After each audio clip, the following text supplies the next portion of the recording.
All right, good afternoon. Sitting here with Dr. James Shelton of the University of Georgia's Warnell School of Forestry and Natural Resources. We're sitting here at Whitehall Forest, which is it's a pretty special place for you. And why is that? Well, this is the Middle Oconee River, and it was the place that we called White Dam. Now we call it Whitehall Gap because last summer we removed a significant portion of this structure for a variety of reasons, that including improving aquatic connectivity as well as improving access and safety here on the river.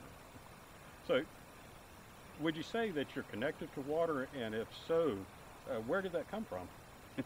Well, I grew up in New Orleans between the Mississippi River and Lake Pontchartrain. So my father was a towboat captain. I've been around water my whole life, and I would definitely say that I'm connected to water. So that's pretty much what led you to becoming an aquatic ecologist. And as an aquatic ecologist, what is your biggest motivating factor for removing these low-head dams? For me, well, I love fish. I love aquatic life. So for me, the biggest motivation is what we now refer to as aquatic connectivity. Mm-hmm. So it's sort of like trying to look at the effects of habitat fragmentation and see what we can do about habitat fragmentation in an aquatic context as opposed to on land. Right. So streams in the Piedmont during Georgia's industrialization, they built all these low-head dams, and now we have a bunch of obsolete dams in this area. What are the benefits of removing just one dam? Right.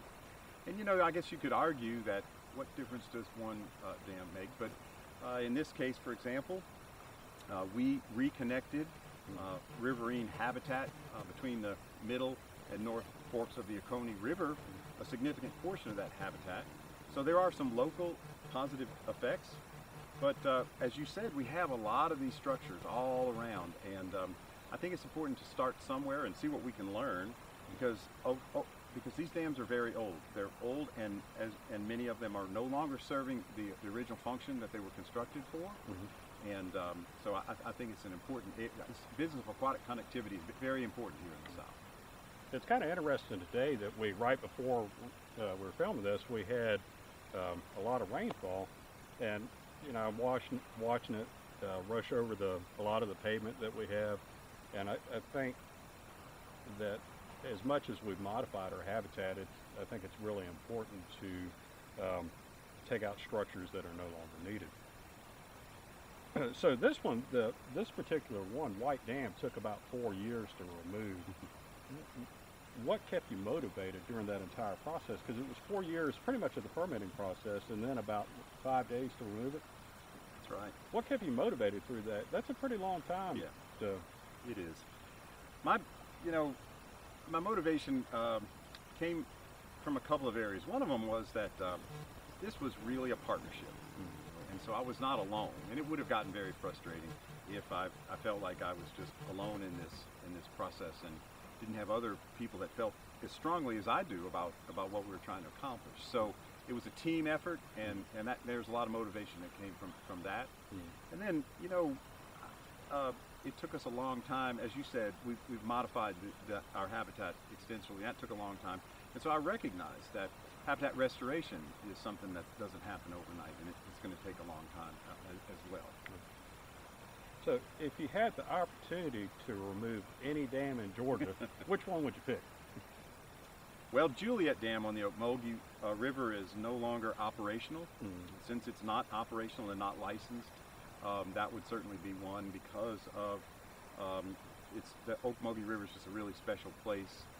Lots of really interesting fishes that are native to that area, migrating American shad, the shoal bass, to name just a couple.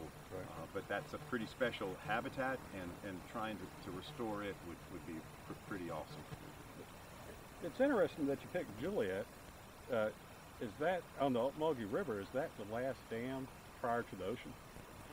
Well, that's correct. For the Ocmulgee, if we take out Juliet, then there would be free passage up the Altamaha, up into the Ocmulgee. There still are structures on the Oconee, right. but that would be a lot of river miles, a lot of free-flowing river miles. correct me if I'm wrong, that would, if they took out that dam at Juliet, that would connect the river all the way up to Lloyd Shoals at Jackson Lake. That's right. Yeah, that's a lot of river, and that's a lot of fish habitat, because right below Lloyd Shoals Dam, it's rock, and then there's shoals. So it's a lot of miles, but even more important is it's a lot of truly quality habitat. Right. So a lot of the species that we're talking about here, they spend a portion of their life either in the ocean or in the lower part of the Altamaha, but in order to complete their life cycle, they've got to come up above the fall line into those shoals to spawn. Right. That's a beautiful sight thinking about it, because that's where I grew up, was Jackson Lake, and spent a lot of time on the Logie River, the Yellow River, and the Alcovy River. But I mean, as a child, if I could have seen the sturgeon come up there and spawn, I mean, that would have been pretty. Hundreds of thousands of American shad, big Atlantic sturgeon, right. Big robust red horse suckers, lots of different species that would have made that annual migration. Pretty awesome to think about it. Yeah. But I think another thing too is that a lot of that river is actually protected, that runs through national forest. So I mean, that's an ideal place. Yeah, it's a special place because the watershed has not been developed nearly as much as the Oconee. Right. So that makes it special. Is there anything that you'd like to add? I would say if I can make a plug for something, it'd be the aquatic connectivity team, because that's pretty new. Right. So people are curious about or want to participate, get involved in issues like dam removal, that would be the mechanism or the pathway, would be this newly developed aquatic connectivity team. Do they have a website, or what's the best way to get involved with it? We're putting a website together right now. The best linkage, you could probably put this on the screen, would be the Southeast Aquatic Resources Partnership website. Right. For more, I'd be sorry. Yeah. So for the everyday person, how could they contribute to aquatic connectivity? Well, recently we've initiated something called the Georgia Aquatic Connectivity Team. And there are stakeholders from all over the state, lots of some academic folks, industry folks, regulatory folks, NGOs, all kind of coming together to address issues of aquatic connectivity, including dam removal. So the Georgia ACT would be a great place to start. And that effort has kind of been spearheaded by the Nature Conservancy and the Southeast Aquatic Resources Partnership. So from the Nature Conservancy website or the SARP website, you could get some more information about aquatic connectivity in Georgia. All right, well, thank you for your time. Happy to do it. It's been a great experience, beautiful day. I love being outside, and Dr. Shelton, I believe, loves it too.